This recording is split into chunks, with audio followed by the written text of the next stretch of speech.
Glória a Deus. Conheço, como a Dorcas disse, né? Me lembro de uma experiência muito linda que eu tive dentro da casa da Dorcas, na sala dela. Foi onde Deus me batizou com o Espírito Santo. Foi um tempo, né, de um renovo muito grande lá na Metodista do bairro de Lourdes. E Deus estava agindo de uma maneira poderosa naquele lugar. E ali o Senhor me deu essa experiência, dentro da casa da Dorcas. Uma mãe que orava, graciosa, preciosa demais. E um pai também que era um homem de oração. E nós vivemos ali um tempo muito precioso na presença do Senhor. E que bom que você está aqui nessa noite. Glória a Deus pela sua vida, mães, mulheres, homens, família. Algo tão precioso que Deus investiu tanto para que pudesse existir. E nós, como igreja, somos aqueles que vão fazer permanecer fiel esse chamado de Deus para sermos família. Eu creio muito nisso, que a igreja do Senhor é aquela que vai fazer resistir o tempo e as ideologias e tudo que a sociedade tem dito e todos os princípios quebrados dessa sociedade. Nós vamos resistir em fé, rompendo no Senhor e dizendo: a família, ela é preciosa, ela é uma instituição do céu e o Deus investiu nessa família e nós vamos continuar investindo e acreditando nela, porque o nosso Deus continua acreditando na minha e na sua família, amém? Glória a Deus. Estou vendo aqui a Regiane, esposa do meu pastor, glória a Deus, minha cunhada, a Eliette, que é a nossa presidente de mulheres lá da igreja. Glória a Deus pela sua vida. E falando da Eliette, estou lembrando aqui, dia 13 e 14 de setembro, nós vamos ter lá o Congresso de Mulheres. Então, as mulheres dessa igreja, vão estar lá conosco, no nome de Jesus. Fazem aí a caravana de vocês, movimento, e vão para lá, para juntas celebrarmos e ouvirmos a palavra do Senhor. Eu sei que será um tempo precioso. Amém? Mães de joelhos, filhos de pé. Que nome, né? Que título, né? Tão precioso. E realmente é uma realidade. E eu vivi isso na minha vida, na minha casa. Sei o quanto um joelho dobrado significa diante de Deus, diante do céu. E até mesmo diante do inferno. Porque o diabo também reconhece a sua autoridade, reconhece os seus joelhos dobrados. E quando isso acontece, ele sabe que ele tem que bater em retirada, porque ele não vai resistir. E eu creio muito no poder da oração. E sei que ela move céus, move terra, move tudo, por causa da presença poderosa de Deus, a quem nós estamos conversando nesses momentos de oração. Então, que eu creio que aqui tem mulheres e homens de Deus, que estão intercedendo pelas suas famílias, estão investindo em suas famílias e acreditando que as suas famílias é uma família abençoada por causa do Deus que você busca. Ainda que as coisas possam estar dizendo o contrário, ainda que tudo ao seu redor parece dizer que está tudo errado, está tudo fora do lugar, você continua orando e você continua crendo de que o céu está trabalhando, que o Deus que você está esperando nele é um Deus que trabalha por aquele que nele espera. Então haverá a resposta, porque a fé é a certeza das coisas que se esperam e a convicção de fatos que se não veem. Nós não estamos vendo, mas nós não andamos por vista, nós andamos por fé. Então, glória a Deus por isso. Por isso que nós vamos ver romper nossas famílias no Senhor. Eu quero te convidar a abrir a sua Bíblia. No livro de 2 Samuel, capítulo 21.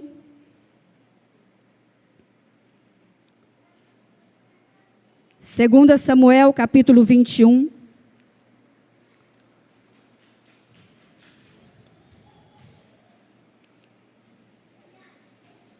Versículo 8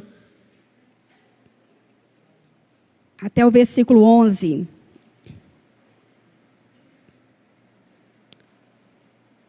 Segunda Samuel 21, versículo 8. Diz assim: porém o rei pegou 2 filhos de Rispa, filha de Aiá, tinha tido de Saul, a saber, Armoni e Mefibosete. Pegou também os 5 filhos de Merabe, filha de Saul, tinha tido de Adriel, filho de Barzilai, Meolatita. Davi os entregou nas mãos dos gibeonitas, os quais os enforcaram no monte diante do Senhor, e os 7 morreram ao mesmo tempo. Foram mortos nos dias da colheita, nos primeiros dias, no princípio da colheita da cevada. Então Rispa, filha de Aiá, pegou um pano de saco e o estendeu para si sobre uma rocha, desde o princípio da colheita até que caiu a água do céu sobre os corpos. E não deixou que as aves do céu se aproximassem deles de dia, nem os animais do campo de noite. Contaram a Davi o que Rispa fizera, filha de Aiá, concubina, o que ela havia feito. Feche os seus olhos. Pai, a tua palavra ela é fiel, a tua palavra é verdadeira, a tua palavra é digna, Senhor, de toda aceitação, de todo crédito.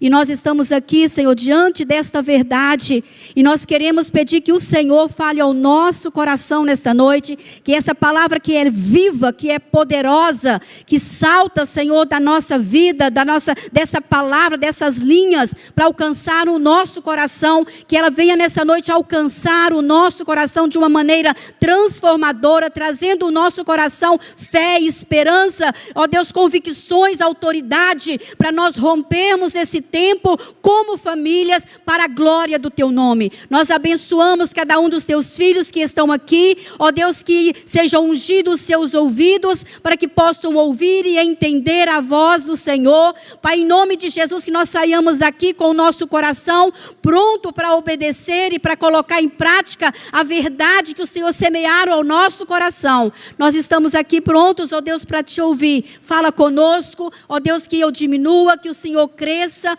que não haja em mim, ó Deus, nenhuma outra coisa a não ser essa verdade que o Senhor já semeou no meu coração e que ela seja pontual na vida dos teus filhos esta noite, no nome de Jesus. Amém e amém. Glória a Deus. Que história, né? Que história. Eu falo que vivermos em família hoje é desafiador. É desafiador sermos mães, é desafiador sermos pais. É desafiador porque a sociedade, o mundo estão ditando princípios tão distantes da palavra de Deus e nós queremos, como filhos de Deus, criar a nossa família, né, designar a nossa família para que ela ande dentro desses princípios, esses valores estabelecidos pelo céu.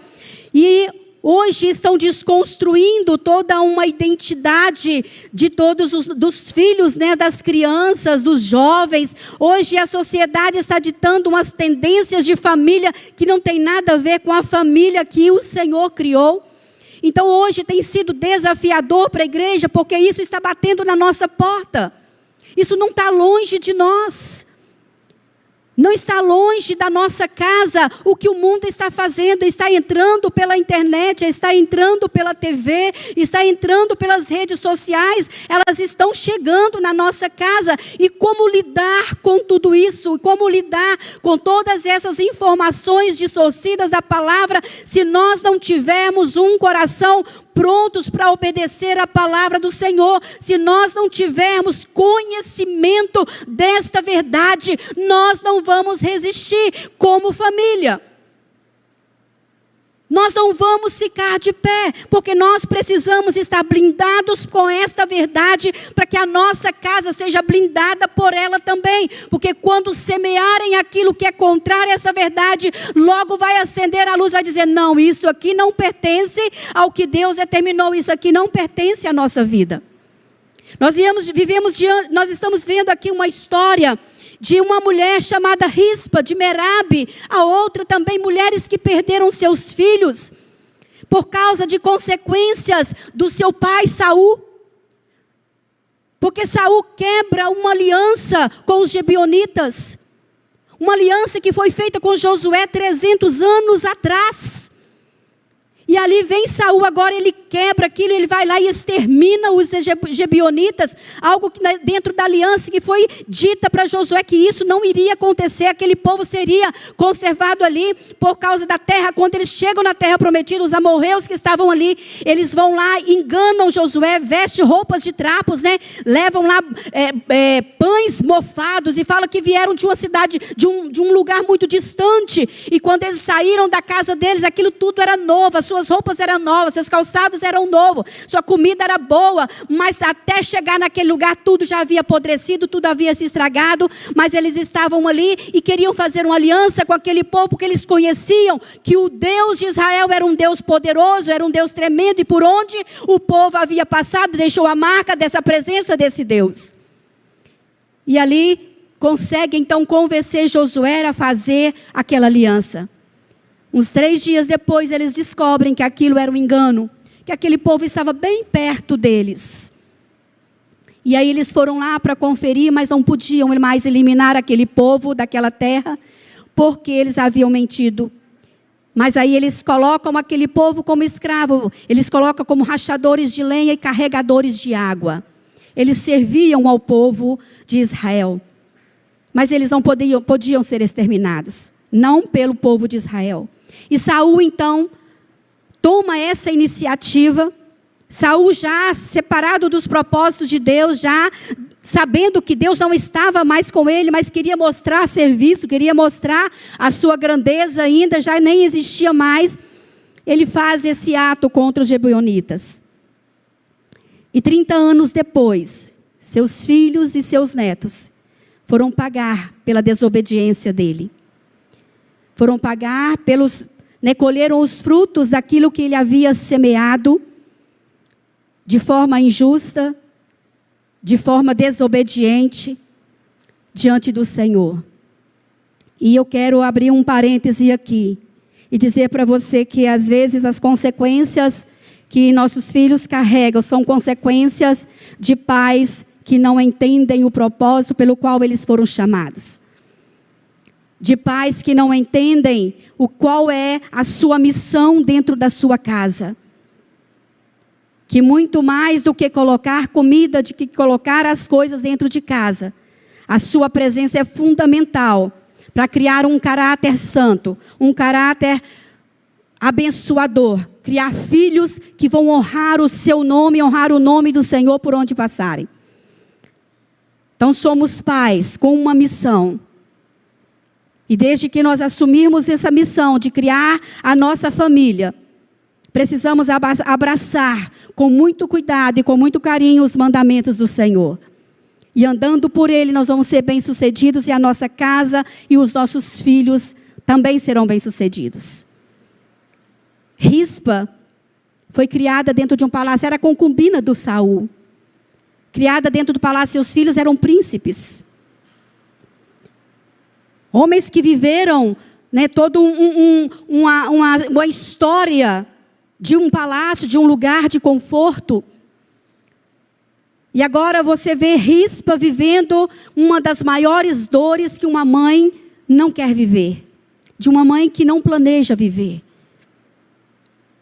De uma mãe que não pensava em viver. Rispa agora foi acometida por essa situação. Então, no mudar da estação, no mudar da história de Rispa, ela agora se vê diante de um cenário inimaginável. Diante de um cenário que ela não projetou para os seus filhos. Diante de um cenário que ela não podia fazer mais nada. Que ela só tinha agora que lamentar e chorar. Agora não havia mais jeito, seus filhos foram mortos. 30 anos depois de Saul morrer, agora Davi assumido já o seu trono, vem uma seca sobre Israel e Davi vai lá consultar o Senhor, o porquê daquela seca. 3 anos, quando a cevada já estava pronta para a colheita, tudo morria, não vinha chuva, as coisas não aconteciam, e já acontecia 3 anos, ele então percebe que havia muito mais, além do que a normalidade da natureza, estava acontecendo algo espiritual. E ele vai consultar o Senhor e Deus fala para ele, olha, é por causa da casa sanguinária de Saul.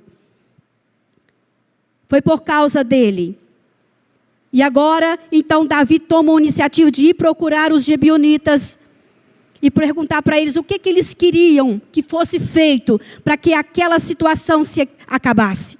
Para que voltasse, então, Deus a ter novamente aquela aliança com o seu povo, a permanecer fiel à sua terra. O que eles poderiam fazer?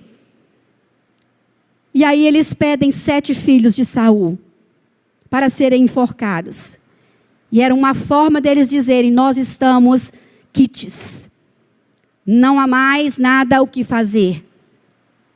Se você me der esses filhos, esses homens, então a ira será aplacada de sobre a terra. E Davi aceita aquele desafio. E pega então os filhos de Merabe, 5 filhos de Merabe e os 2 filhos de Rispa. 5 netos e 2 filhos. E essa história triste de uma mãe que se posiciona ali diante daquele cenário. E eu fiquei imaginando que história que Rispa podia contar. Como nós falaremos a respeito dessa mulher? Ela disse, na palavra diz que ela pegou um pano de saco e jogou sobre uma rocha, e ali ela sentou e ela ficou ali dia e noite, mais ou menos, segundo os estudiosos, de 5 a 6 meses. Ela enxotando ali as aves para que não comessem aqueles corpos, e à noite, e ali enxotando aqueles animais para que não devorassem aqueles corpos. Uma mulher que determinou na sua história não abandonar os seus filhos, porque ela tinha no seu coração que seus filhos mereciam uma honra, um sepultamento honrado. Ela buscava honra para aqueles filhos. Ela buscava algo que poderia sanar aquela dor e dizer: não, os meus filhos não cresceram para isso aqui. Eles não vão ficar neste estado. Eles não vão permanecer aqui. Eu creio que haverá honra para eles. Uma mulher que decidiu no seu coração a dizer: não, eu não entrego os meus filhos para Satanás. Eu não entrego meus filhos para ninguém. Eu não gerei escravos. Eu gerei promessa. Eu não gerei homens para viver nesta terra apenas. Eu criei homens para viver no céu, para provar a eternidade. Que seja essa a oração de uma mãe, quando você se dobrar diante do Senhor e dizer: Deus, eu não criei escravos. O meu filho não vai servir o diabo. Ele não vai servir aos vícios dessa terra. Ele não vai andar neste mundo como se fosse dele, porque eu gerei filhos de promessa. Eu gerei alguém que vai povoar o céu. Eu gerei alguém que vai viver os planos do Senhor e os propósitos do Senhor nessa terra. Essa mulher, ela lutava dia e noite para poder defender os seus filhos. Ela lutou dia e noite. Eu fiquei pensando: meu Deus, aqueles corpos entrando em estado de putrefação, os bichos comendo, as moscas, aquele cheiro horrível de 7 corpos. Mas ela não arredou o pé. Ela disse: ainda que estejam mortos, mas é meu. Ela estava dizendo: ainda que estejam mortos, mas eu sei que são meus filhos e eu vou ainda poder honrá-los. Deixa eu te dizer uma coisa: ainda que seus filhos possam estar mortos nos seus delitos, nos seus pecados, possam estar vivendo uma vida errada, ainda que seus pecados sejam como a escarlata, como o carmesim, Ele pode purificar o teu pecado, porque há poder no sangue de Jesus, há poder no nome de Jesus. Ele pode sarar os teus filhos e podem trazê-los a uma outra realidade. Ele tem o poder de purificar. E ela bate ali, e ela continua ali naquele lugar. Ela estende aquele pano sobre uma rocha. Quem é a nossa rocha? É Jesus. Ela estende sobre Jesus ali, sobre aquela rocha, a sua tristeza, a sua angústia, a sua dor, as suas decepções. Ela estende ali aquele pano como representando aquele pano representava para ela o seu calor da noite, a sua proteção da noite, durante o dia a sua proteção do sol. Aquele pano que representava para ela algo que ela carregava, que enxugava as suas lágrimas, mas ela estende sobre a rocha. Deixa eu te dizer uma coisa: não há nada melhor do que nós estendermos as nossas vestes sobre a rocha que é Cristo. de estendermos sobre Ele a nossa dor, estender sobre Ele as nossas misérias, estender sobre Ele a nossa tristeza, as nossas decepções, as nossas frustrações, que às vezes nós achamos que estamos falhando como pais, nós achamos que nós estamos falhando, porque nós não está dando certo, meu filho está escolhendo outro caminho, nossos filhos estão indo para outro lugar, que eu não projetei para eles. Deixa eu te dizer uma coisa, seu filho só não entendeu ainda que ele é uma promessa. Porque ele vai entender um dia. Se ele estiver lá fora, ele vai entender que ele é uma promessa. E ele vai encontrar o caminho de volta se você não desistir. Se você não desistir. Essa mulher, ela coloca-se ali para defender os seus filhos dia e noite, enxotando aqueles animais. Mas ela não desistiu de ver aquilo que ela projetava para a sua vida. Ela sabia que havia alguém um dia poderia encontrá-la. Eu fiquei pensando, meu Deus, essa mulher, dia e noite ali. Ela não tinha casa, ela não tinha mais nada para fazer. Sabe, irmãos, quando as coisas ficam difíceis na nossa vida, as prioridades mudam. Você já percebeu isso? Quando as coisas estão muito difíceis na nossa vida, as prioridades mudam. A gente larga o celular, vai para a oração. A gente larga qualquer momento que nós estamos vivendo. Não, hoje tem oração na igreja, eu estou indo. Não, hoje tem vigília, estou indo. Não, hoje tem monte, estou indo. As prioridades mudam. Porque está batendo forte. A adversidade chegou com muita dificuldade. E aí a adversidade nos leva para mais perto de Deus. A gente estava no monte ontem, meu marido falou assim, nossa, Deus podia, né, poupar um pouquinho mais a nossa vida, né? Deus podia falar assim, não, isso aqui não vai ter problema não. Aí depois ele falou assim, mas se Deus fizesse isso, a gente ia esquecer dele rapidinho. A gente viver só no bem bom, está tudo certinho, está tudo bom. A gente ia esquecer dele rapidinho, é uma verdade. Quando as coisas estão na calmaria, irmão, hoje tem monte. Não, vou não, estou cansada. Quando está na calmaria, irmão, hoje tem reunião de outras mulheres, hein? Não, vou não, irmão, hoje não dá para ir não. E aí a gente vai negociando, vai desanimando, vai esfriando. E aí a gente não vai dando crédito. Porque está tudo muito fácil, já está tudo resolvido, as coisas estão na bênção. Glória a Deus, está tudo fluindo, está dando tudo certo. E aí não vai nem para agradecer. E infelizmente, né, é assim na nossa vida. Então as prioridades mudam e ela mudou a sua prioridade. Ela mudou a sua prioridade. Ela disse, não, eu vou dar honra aos meus filhos. Eu vou dar honra aos meus filhos, porque eu sei quem são os meus filhos. Até o dia em que foi contado a Davi o que foi feito por Rispa. O que Rispa estava fazendo? Diz o texto que Davi, quando soube do que ela estava fazendo, ele tomou uma atitude. Quando o rei soube o que estava acontecendo com aquela mulher, ele toma uma atitude. Ele manda buscar os ossos de Saul e de Jonathan, faz um único sepultamento e pega aqueles ossos, aqueles enforcados, e faz todo um funeral bacana, de honra.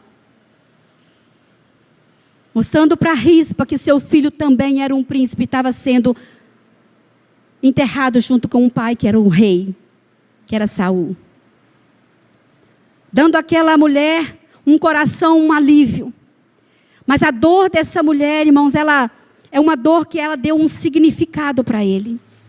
Sabe, às vezes nós estamos em momentos da nossa vida, nós achamos que estamos morrendo, que a dor é intensa, que não tem jeito, o que nós vamos fazer? E aí a gente entra para o quarto e fecha a porta e acha que nós vamos resolver sozinhas lá no escuro, porque não queremos encarar ninguém, porque os problemas estão difíceis demais. Às vezes nós fugimos. A dor, ela tenta nos aprisionar. A dor, ela tenta nos calar, a dor, ela tenta nos paralisar. E se nós não darmos um significado para ela, nós não rompemos.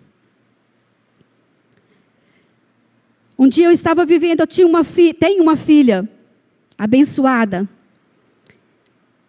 E a minha filha, no final da sua adolescência, seus 18 anos, ela começa a escolher outro caminho, fora daquilo que eu havia ensinado.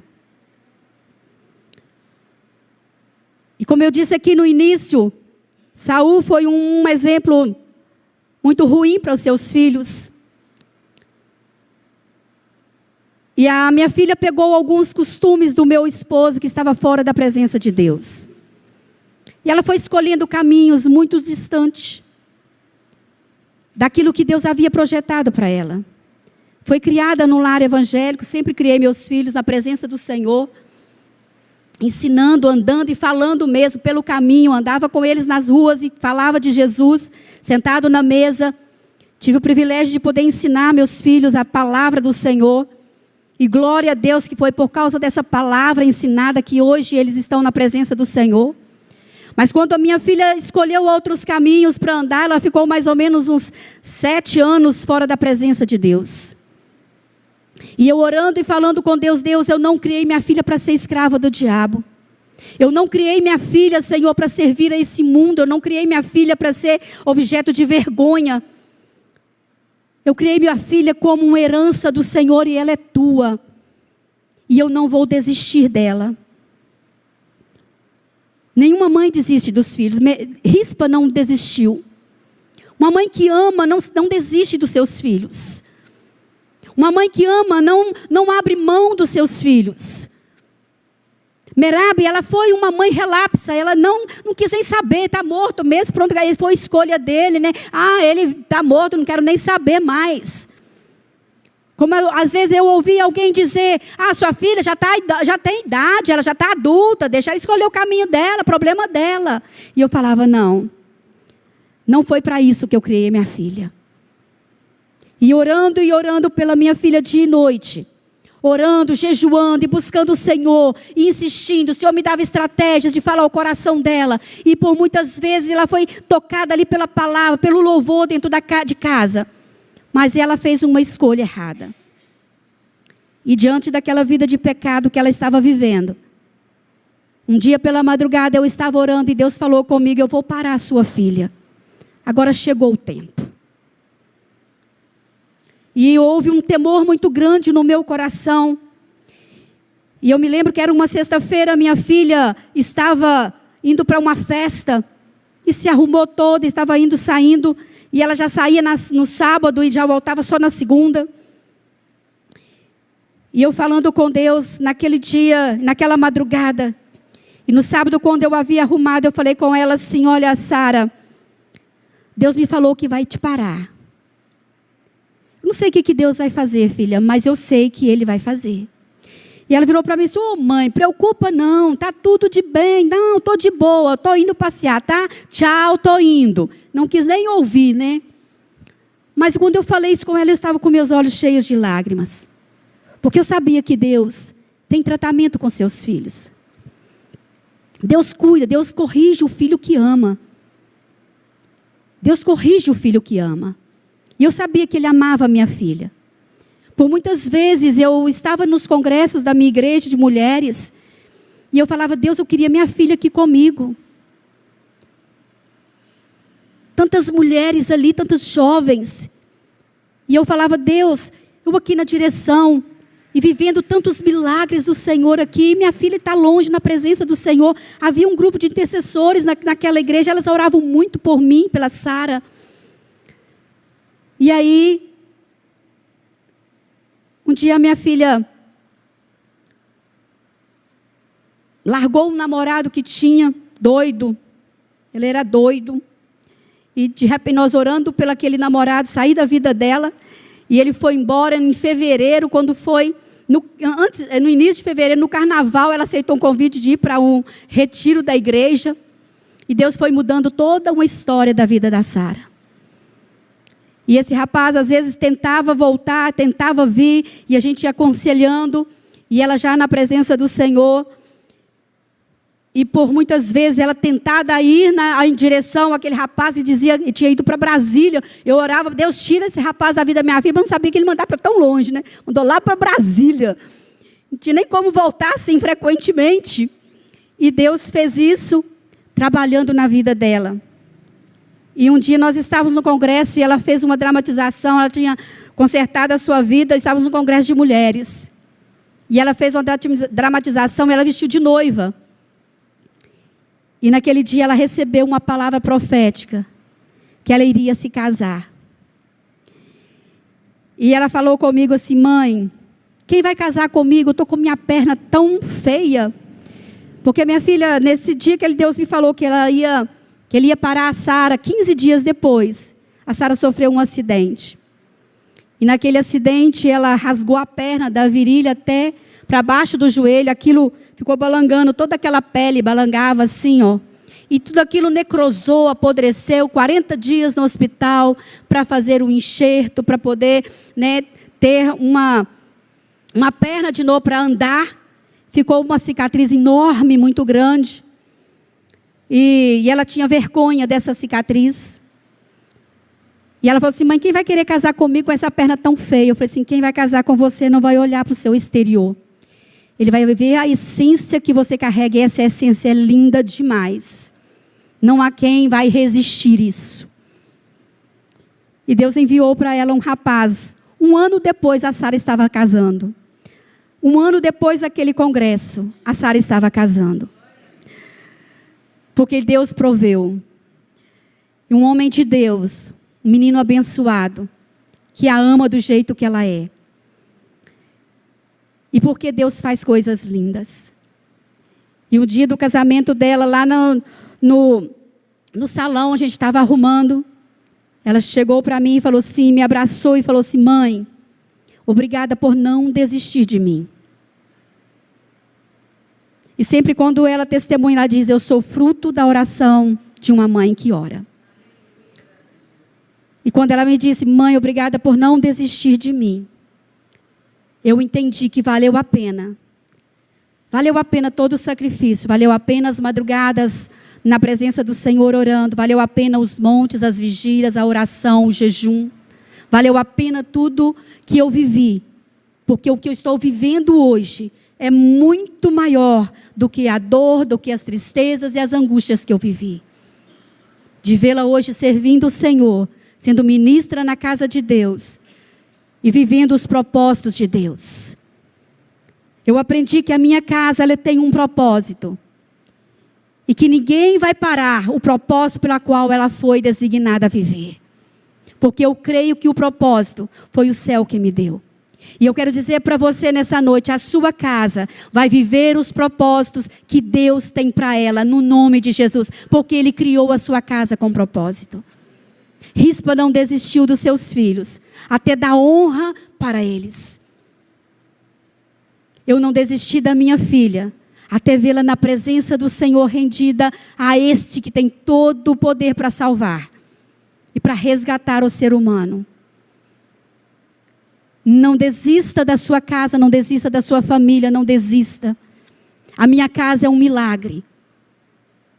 Passaria aqui até a madrugada para contar para você e dizer para você que a minha casa é um milagre. Meu casamento é um milagre, meus filhos é um milagre. Hoje eu tenho as minhas netas.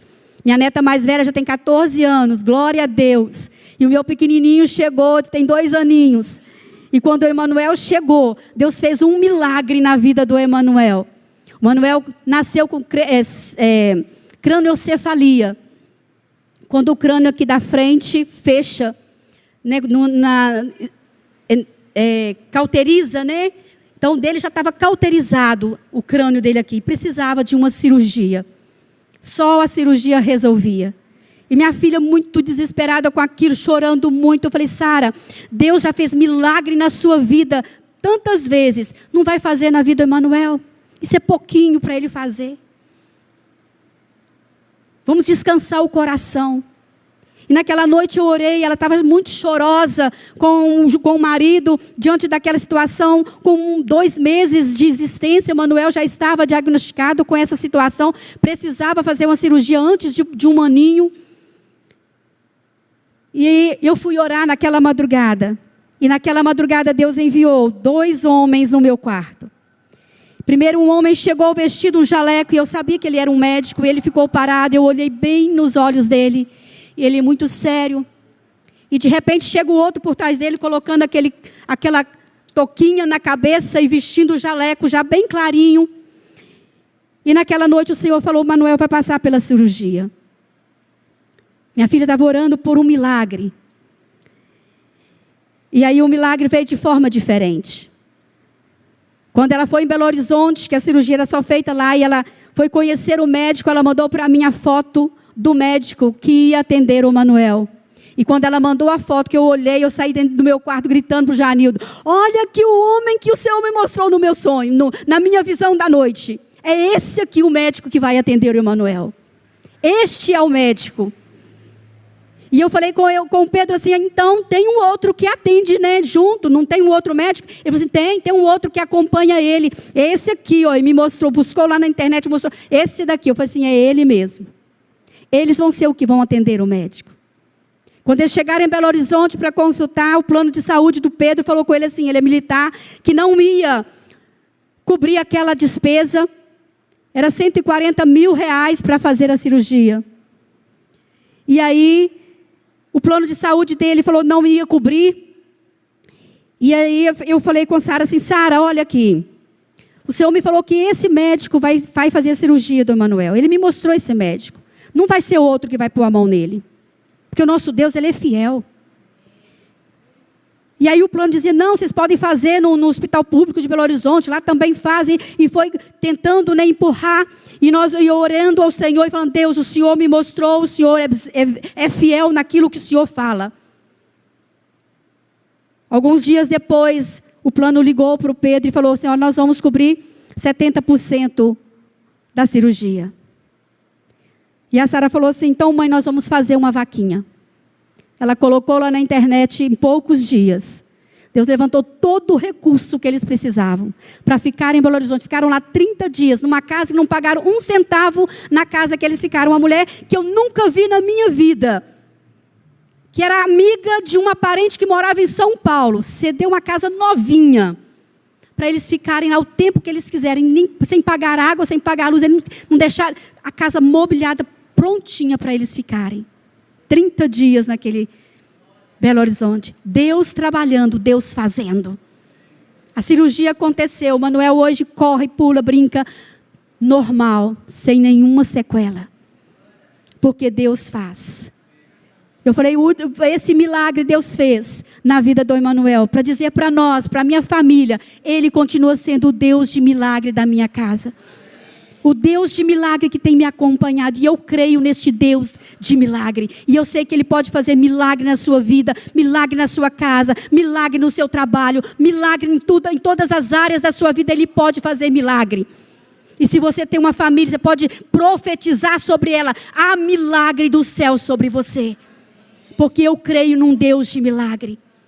Um Deus que supre as nossas necessidades. Um Deus que nos conhece de perto, de longe, de qualquer lugar que nós estivermos. É um Deus que se importa. É um Deus que olha e vela por nós. É um Deus que está todos os dias na nossa entrada, na nossa saída, de tarde, de noite, de dia, em qualquer circunstância da nossa vida. Este é o Deus que anda conosco. Um Deus que está presente neste lugar. Um Deus que não falha na sua palavra. Ele disse: eu estarei contigo todos os dias até a consumação dos tempos. Então eu tenho plena convicção de que Ele está aqui nesta noite. Que Ele está neste lugar e que Ele pode realizar na sua vida nesta noite um milagre. Talvez você esteja precisando de um toque do Senhor em algo na sua vida, na sua casa, nos seus filhos. Mães, pais que estão aqui, que estão investindo na sua casa. Que vocês possam hoje descansar no Senhor e saber que Ele é um Deus que está cuidando e velando pelo projeto que Ele fez, que é a família. Ele é um Deus que se interessa por essa família. Ele é um Deus interessado na sua família. É um Deus que está pronto para socorrer a sua família, porque é um projeto dele. E Deus não tem projetos frustrados. Deus não tem projetos destruídos. Deus tem um projeto lindo e maravilhoso para a sua casa e para você viver além daquilo que os seus olhos já viram até hoje. Porque eu sei o que eu vivo hoje. Eu vivo além daquilo que eu já imaginei que eu pudesse viver. Porque eu creio num Deus de milagre. Eu quero te convidar a ficar de pé. No nome de Jesus. E que você creia nesse Deus de milagre.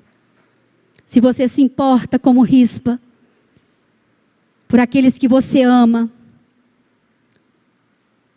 se você se importa, sabe, Deus é um Deus que fala conosco todos os dias. É um Deus que está pronto a nos guiar, a nos dar uma direção, a nos mostrar o caminho. Sabe, esse Deus que está pronto a nos socorrer. Este é o Deus que nós servimos. Eu não sei qual é a sua demanda hoje, o que você está precisando hoje. É um toque no seu casamento, nos seus relacionamentos dentro de casa. É um toque na vida de alguém, de um filho que está perdido, de um filho que desanimou da fé. Onde é a área da sua vida que hoje você está precisando? Deus, eu preciso de um toque do Senhor.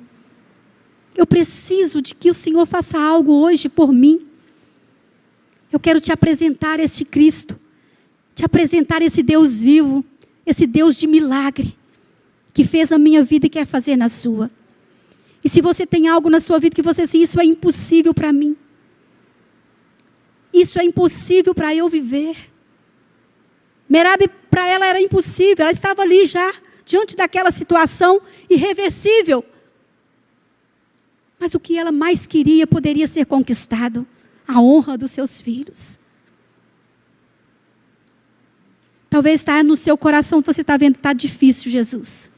Está quase que impossível. Não estou conseguindo chegar aonde eu deveria chegar. Eu quero te convidar a dar um passo aqui à frente. Se você está vivendo desse jeito, eu não quero alongar aqui em apelo, eu não quero, porque você já está aqui. E se você está aqui, porque você ouviu um chamado de Deus para estar neste lugar. Ele só está querendo concluir o que Ele te chamou lá da sua casa, para você estar aqui, para fazer em você nesta noite.